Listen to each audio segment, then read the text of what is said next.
Jay, I guess just some injury updates. Start with the corners. I mean, not an ideal day when your top four guys are not on the field. How did you guys deal with that? And what's the status update for some of those guys? Breeland's the same. Hall's going to be day-to-day.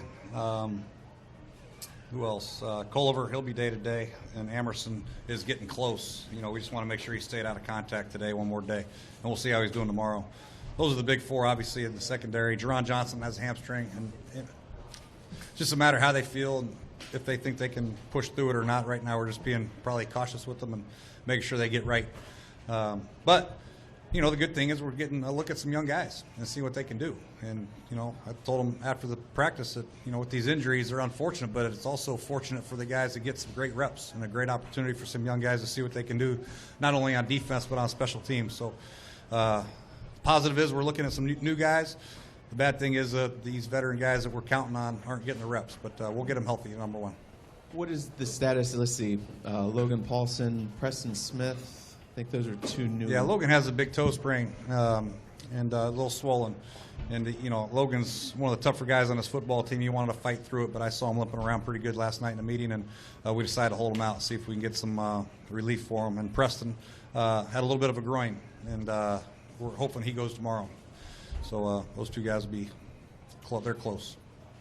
Coach, can you tell me a little bit about your impressions of your younger tight ends through this training camp, Ham and Mahina and Chase Dixon? Yeah, they've all put together some pretty good plays today. You know, I think Ham and Dixon both had a couple opportunities they didn't cash in on, but overall we're seeing progress by both those two guys. And Mahina just got here as a free agent, and he's very smart. You know, he's a little bit older for a free agent, but he's a big kid, doing very well in the running game.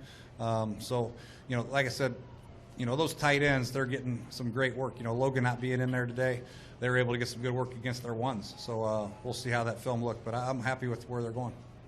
Quentin Dunbar made the switch to defensive back, it looks like. Can you just talk about what went to that decision? And well, we're pretty thin at the secondary, and, you know, I was watching punt, and he was blocking the flyers, and he was very long and looked like he could get his hands on people and change direction pretty good. And we put him out there on one-on-ones and on receivers, and he played pretty dang good. And so we decided to give him a chance, and he was up for it. So there's a great opportunity there for him. He's long, and obviously he's got a ways to go with his technique and all that stuff, but he's got the measurables to be a pretty dang good corner. We'll see. High school he played a little bit. Yeah, didn't see Stephen Pye in there late. Did he ding something up? Yeah, he strained his groin, just a hair. Jay, what do you think of Matt Jones in that kind of setting today? Obviously a physical guy. We've seen that all offseason, but seemed to thrive in that role. Yeah, he did today. You know, we both Randy and Scott and myself, and he's been challenged a little bit to finish some runs. And, you know, a lot of times in these practices, you're not sure how to finish runs, but we want him to finish violently. That's what type of guy he is, and he did that today. So I was excited to see Matt, and he had a couple really good cuts in the hole and unblocked. We missed. We had a bad, poor assignment on a defensive end. We didn't block him, and he made him miss in the hole and made a great positive run in one of the run periods. So he had a much better day today than he did yesterday. Why did you guys sense he was hesitant to finish those runs? Is that just a young? Probably the tempo, young. You know, that's probably how they did it in college, and he's thinking that he gets 5-6 yards, he's done for the day. You know, but we want him to finish the runs.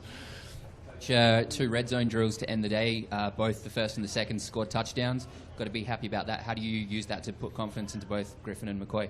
No, very good. You know, that's one of our focal points this offseason. We're trying to work on our red zone. The last one, Colt did a great job ad-libbing. You know, the bad snap that he ad-libbed, and Spencer did a nice job finding a hole.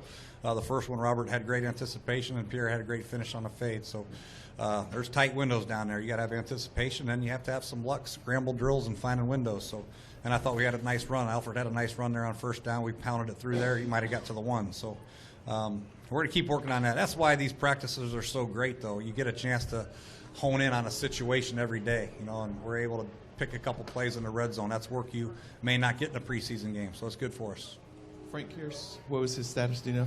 You guys are on top of it, man. I didn't. He banged his knee. There was a pile up, and somebody hit the side of his knee. I think he'll be able to go tomorrow too. Right back here, Coach. The injuries, you said we're on top of it. There seems to be a lot of them. There's a lot to be on top of. And I'm wondering if this is normal for camp or if you think it has something to do with the joint practices, a little bit more intensity, and now you have a few more guys hurt than you'd like.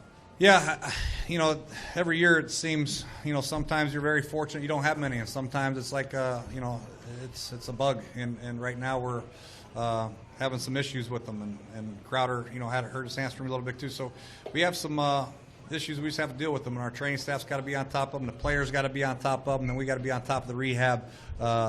But like I said before, injuries do happen. We ran into that last year throughout the season, and we had to get guys ready. So this is a great opportunity for us to see key backups, key special team players. We're going to have to ask them to step up, and guys are trying to do that right now. I was just going to ask about Trevardo, you know, a guy we saw a lot of in OTAs and minicamp, but to be out for 2 to 3 weeks, you guys signed Gillette. For him, I guess, to be now That's out a tough of the spot. You know, all injuries, you know, they're tough on people, and this is a tough league to play when you have injuries when you're trying to make a football team. But, you know, we'll have to see. You know, Trevardo did some good things for us late in the year. You know, he had a sack, I think it was against Dallas or Philly, and was doing some good things in the minicamp. But, you know, this injury, we'll have to wait and see how bad it is and how quickly he can recover. Thanks, Coach. All right, thank you.